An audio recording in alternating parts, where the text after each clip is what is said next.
Ito na yung Joson natin, Joson Spider 8. Yan na yung itsura niya sa loob at labas pagkatapos nating nalinisan. Napakaganda ng kanyang combination sa gilid, kulay white na may design at saka black.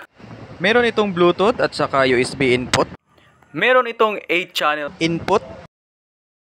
Yung kulay dilaw na slider maka-sounds, yan yung volume ng ating effects. Kulay black, MP3 in Bluetooth volume. at saka yung kulay red, yan yung master volume ng left and right channel. Meron din siyang 256 effects. Try natin siyang i-on. Yon, nag-on na siya. So ang gamit ko dyan na effects ay 144. In individual channel mga ka-sounds, meron na siyang mute at saka on. Then sa knob niya mga ka-sounds, yung kulay white is gain. Then nasa baba niya kulay green, low, mid, high. And then blue, auxiliary 1. Yung orange is auxiliary 2 and effects.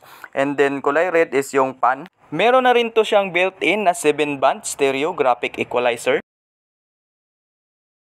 Yun lang muna mga ka-sounds. Thanks for watching.